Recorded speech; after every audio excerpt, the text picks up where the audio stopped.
बिस्मिल्लाहिर्रहमानिर्रहीम। अस्सलाम वालेकुम।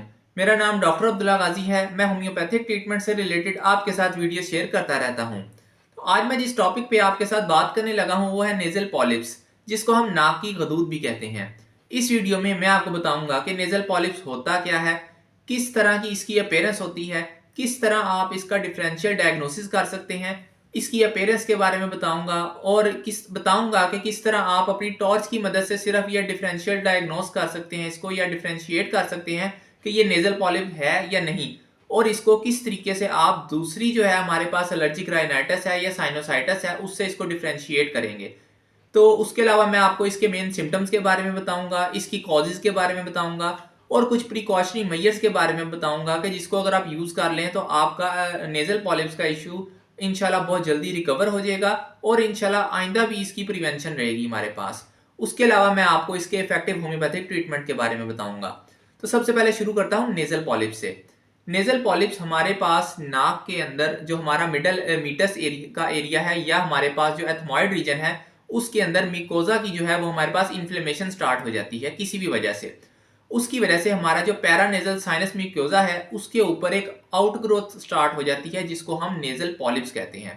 अगर हम सादा अल्फाज में आपको समझाने की कोशिश करूं तो हमारा नाक के अंदर किसी भी किस्म की एलर्जी होने की वजह से या किसी भी और वजह से अगर हमारे नाक के अंदर एक हल्की सी गदूद बढ़ गई है या एक हड्डी जो है जिसको हम कहते हैं आम जुबान में वो अगर बढ़ गई है अपने साइज के अंदर, इसको हम नेजल पॉलिप कहते हैं। ये एक बहुत ही ज़्यादा आम बीमारी इस वक्त बन चुकी है और इसके अंदर पेशेंट का जो मेन मसला होता है वो ये होता है कि उसको नज़ला बहुत ज़्यादा रहता है, उसकी नाक जो है बहुत ज़्यादा सेंसिटिव रहती है। हल्की सी हवा लगने की देर है उसको जो है नज़ला होना शुरू हो जाता है। उसके अलावा पेशेंट को सांस लेने में बहुत ज़्यादा दुश्वारी होती है। एलोपैथिक के अंदर इसका इलाज जो है वो कॉर्टिकोस्टीरॉइड्स है हमारे पास, उसके अलावा इसकी सर्जरी की जाती है। लेकिन होम्योपैथी के अंदर इसका बहुत अच्छा ट्रीटमेंट है जो कि मैं आपको इंशाल्लाह इस वीडियो में भी बताऊंगा। तो अगर इसकी अपीयरेंस की बात की जाए तो आपने किस तरीके से इसको डायग्नोज करना है या डिफ्रेंशिएट करना है। आपने ये करना है कि एक टॉर्च लेके आपने अपने दोनों नॉस्ट्रल्स के अंदर एक टॉर्च इंसर्ट करनी है और रोशनी देके उसको देखना है कि अंदर क्या है। अब आपने ये करना है कि दोनों नॉस्ट्रल्स को आपस में एक दूसरे से कंपेयर करना है। ज्यादातर देखा ये गया है कि ये जो नेजल पॉलिप है ये यूनिलेटरल होता है, यानी एक ही साइड पे होता है, लेकिन ये बाइलेटरल भी हो सकता है। अब ये जो नेजल पॉलिप है हमारे पास होता है, इसका अगर कलर की बात की जाए तो ये हमारे पास सेमी ट्रांसपेरेंट कलर का होता है, यानी ये ना हमारे पास व्हाइट कलर होता है ना ये ट्रांसपेरेंट, ये इसके बीच का कलर होता है। और यही हमारे पास जो है पेल येलो ग्रे कलर का भी हो सकता है, यानी हल्का सा पीला और साथ में ग्रे कलर का भी ये हमारे पास हो सकता है। अब आप इसको डिफ्रेंशिएट कैसे करेंगे कि इसकी बाउंड्रीज किधर किधर हैं और ये कितना कितना इसका साइज है। उसका तरीका ये है कि आप इसके इर्द गिर्द देखिएगा तो आपको जो म्यूकोजा की जो लाइनिंग है वो पिंक कलर की नजर आएगी। तो ये हमारा म्यूकोजा की लाइनिंग है जो कि आमतौर पर इन्फ्लेम हुई होगी या इन्फ्लेमेशन हुई होगी। तो ये जो दूसरा कलर आपको बताया है पेल येलो ग्रे कलर या हमारे पास सेमी ट्रांसपेरेंट कलर, ये हमारे पास नेजल पॉलिप्स होगा। आप इसको यूनिलेटरल और बाइलेटरल दोनों तरफ कंपेयर कर सकते हैं। पिक्चर लगा देता हूं आप उसके अंदर देखिएगा तो आपको वाज़े तौर के ऊपर ये नेजल पॉलिप नजर आ जाएगा। अब अगर इसकी कॉजेज की बात की जाए तो इसकी कॉज अभी तक हमारे पास अननोन है, लेकिन कुछ रिस्क फैक्टर हैं जिसकी वजह से देखा गया है कि ये बहुत तेजी के साथ जो है उसकी वजह से हो जाता है। उसके अंदर सबसे पहले हमारे पास एलर्जी आ जाती है, किसी भी किस्म की नाक की एलर्जी। अक्सर आप देखते हैं कि जब भी गंदम की कटाई वगैरह होती है तो पोलन से लोगों को या पोलन का जो जब मौसम आता है, स्प्रिंग का मौसम आता है, तो उनको पोलन से काफ़ी ज़्यादा एलर्जी हो जाती है और उनका नज़ला कंट्रोल नहीं होता। इस केस के अंदर भी हमारे पास नेजल पॉलिप बनने के चांसेस बहुत ज़्यादा होते हैं। उसके अलावा हमारे पास अगर पेशेंट को एस्थमा है और जो कि ठीक नहीं हो रहा उसकी वजह से भी नेजल पॉलिप्स हो सकते हैं, या पेशेंट को साइनोसाइटिस का कोई इशू है या एलर्जिक राइनाइटिस का इशू है तो उस केस के अंदर भी नेजल पॉलिप्स हो सकते हैं। अब अगर इसके सिम्टम्स की बात की जाए तो जैसे कि इसका मैंने आपको सिम्टम बताया है वो यही है कि पेशेंट को जो है नेजल ऑब्स्ट्रक्शन हो जाती है, हाँ, और साथ में नेजल कंजेशन हो जाती है, उसको सांस लेने में बहुत ज़्यादा दुश्वारी होती है, उसको पेरिनियल जो है नेजल कंजेशन हो सकती है।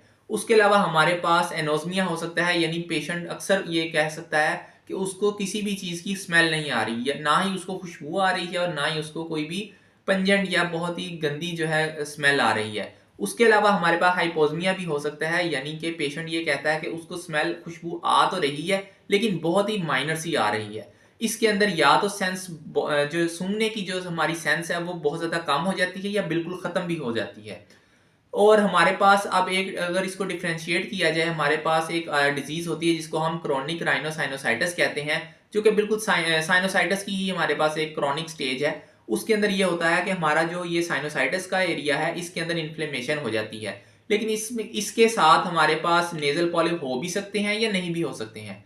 तो इसके अगर टिपिकल सिम्पटम्स की बात की जाए साइनोसाइटिस के, तो वो ये आते हैं कि पेशेंट को सर में बहुत ज़्यादा दर्द होता है, हेडेक होता है, और ये एरिया है हमारे पास साइनस का, इसके अंदर पेन होती है। तो अगर खाली उसको हेडेक का इशू है और ये इस जगह पे पेन है और नेजल पॉलिप नहीं है, तो ये साइनोसाइटिस का इशू है, एलर्जिक राइनाइटिस का इशू है, क्रोनिक साइनोसाइटिस का इशू है। तो इसका ट्रीटमेंट थोड़ा सा डिफरेंट होगा, वो आपको इंशाल्लाह एक वीडियो उसके ऊपर भी डिटेल बनाऊंगा, तो आप उधर से उसका ट्रीटमेंट देख सकते हैं। तो अब इसकी आपने प्रिवेंशन क्या करनी है। प्रिवेंशन के अंदर आपने सबसे पहले ये काम करना है कि आपने आइडेंटिफाई करना है कि किस चीज़ से आपको एलर्जी है। ज़्यादातर लोगों को पोलन से एलर्जी होती है, या ये जब गंदम की कटाई होती है तो उस वक्त, या कुछ पेशेंट्स को ये होता है कि जो है जब भी कोई नाक के अंदर हवा ठंडी लग जाए तो उस वक्त भी उनको नज़ला आना शुरू हो जाता है, और उसके साथ उनके नेजल पॉलिप्स बढ़ जाते हैं। तो और साथ में अगर इसकी प्रेवलेंस की बात की जाए तो मेल्स के अंदर ये ज़्यादातर देखा गया, बल्कि मैंने अभी तक अपनी प्रैक्टिस के अंदर किसी भी फीमेल के जो है नेज़ल पॉलिप नहीं देखे। तो इसकी प्रेवलेंस मेल्स के अंदर बहुत ज़्यादा है, और मेल्स के अंदर भी अगर स्पेसिफाई मैं करूँ तो ये हमारे पास 9 साल से लेके 18 साल के मेल्स के अंदर बहुत ज़्यादा कॉमन एक डिजीज़ है, जो कि हर वक़्त जो है अगर 10 में से हर 1-2 जो अगर राइनाइटिस का केस आ रहा है या साइनोसाइटिस का केस है, तो 2 या 3 पेशेंट्स को नेज़ल पॉलिप्स का इशू लाज़मी होगा। तो अगर इसके अब ट्रीटमेंट की बात की जाए तो जो इसका जो एलोपैथी के अंदर ट्रीटमेंट है वो यही है कि हम कॉर्टिकोस्टेरॉइड्स का यूज़ करते हैं। उसके अंदर हमारे पास लोकल कॉर्टिकोस्टेरॉइड्स होते हैं, ये नाक के अंदर कॉर्टिकोस्टेरॉइड डायरेक्ट जो है वो लगा दिया जाता है। आहिस्ता-आहिस्ता वो इसके साइज़ को रिड्यूस कर देते हैं, नेज़ल कंजेशन खुल जाता है और पेशेंट को साँस लेना ठीक हो जाता है।